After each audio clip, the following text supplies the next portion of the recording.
Hi, thank you for watching Digging to China. I'm Dongxiang. Surging coal prices, reduced carbon emissions, and a government effort to curb energy consumption are causing power outages across many of China's manufacturing hubs. Over the past week, local officials have forced factories in China's Guangdong and Jiangsu provinces to cut operation hours or shut down temporarily.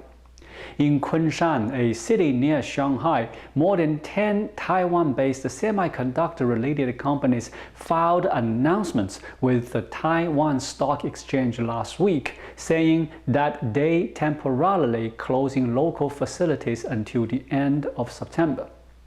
Several Apple suppliers are affected as well, such as mechanical parts maker Eson Precision Engineering Corporation and the Unimicron Technology Corp, a printed circuit board maker. The northeast region of China, Dongbei, is particularly hit hard. In Shenyang, capital city of China's northern Liaoning province, a power cut lasting around 8 hours had hit a residential compound in Kunshan district the previous week and left the streets in complete darkness. 就是一片漆黑，什么也看不见，因为全部停电了嘛。只有就车过来的时候能看见灯是亮的，再把我们骑电动车灯是亮的，剩下的都是一片漆黑。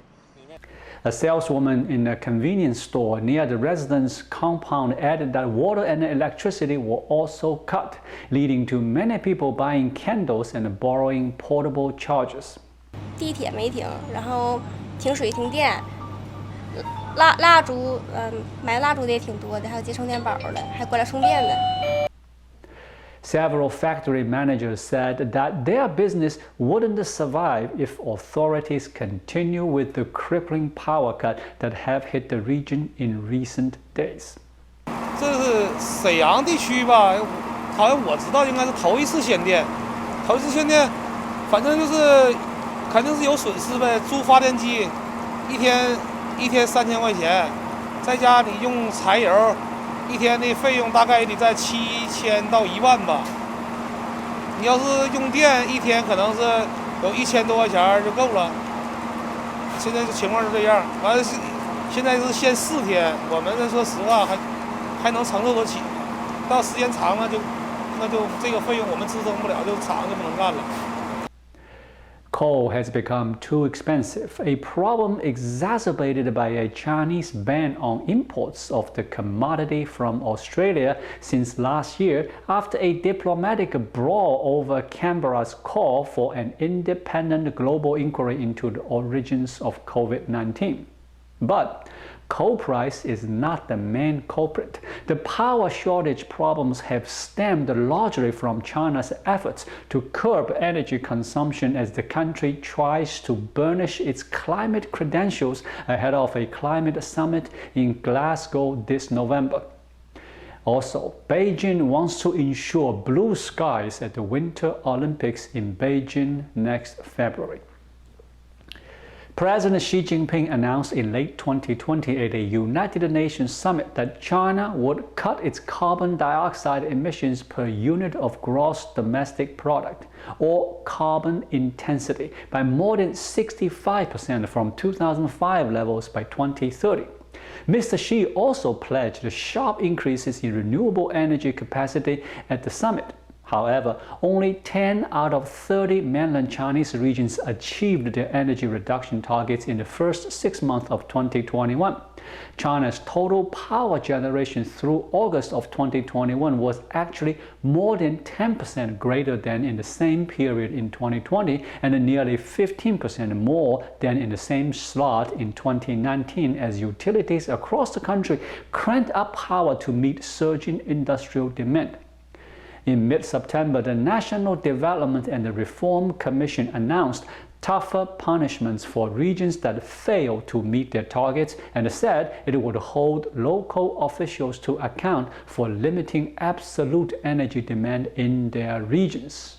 Now this had sparked a response from some local governments, including mandated power cuts, According to Nomura Holdings, the provinces that failed to hit targets on energy use limits account for about 70% of China's GDP. Some power providers have sent notices to heavy users to either halt production during peak power periods that can run from 7 a.m. and 11 p.m. or shut operations entirely for 2 to 3 days a week. In other words, it is a self-inflicted wound, as Beijing is willing to sacrifice economic growth in exchange for structural reforms.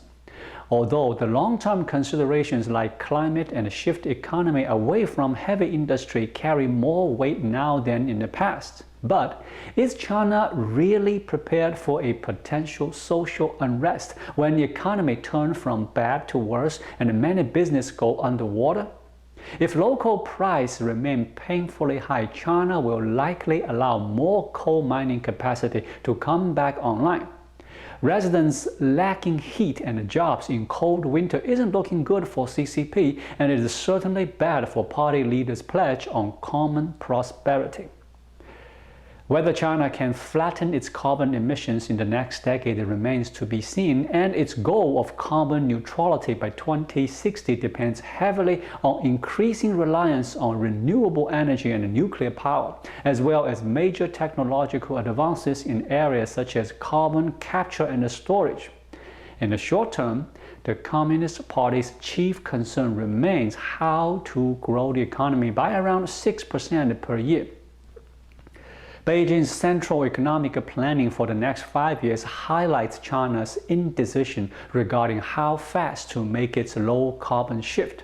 It also sends mixed signals to provincial and lower government officials about whether decarbonization, the economy, or energy security should be the top priority. Last week, the National Development and Reform Commission said it will work to resolve the power shortages but did not provide any specific details on what steps it would take. One major near-term challenge for Beijing is its ongoing trade dispute with Australia, the world's second-largest coal exporter, which has greatly curbed coal shipments to China. Another factor is a global shortage of natural gas, as a number of major economies look to stock up on the fuel simultaneously following the easing of COVID-19 restrictions. Maybe the appearance of Black Swan on Tiananmen Square is a bad omen. The power crisis seems to be intensifying while China struggles to resolve the Evergrande debt crisis. Thank you for watching. Please leave a comment and subscribe to my channel. Just click the subscribe button right here. I'll see you again shortly.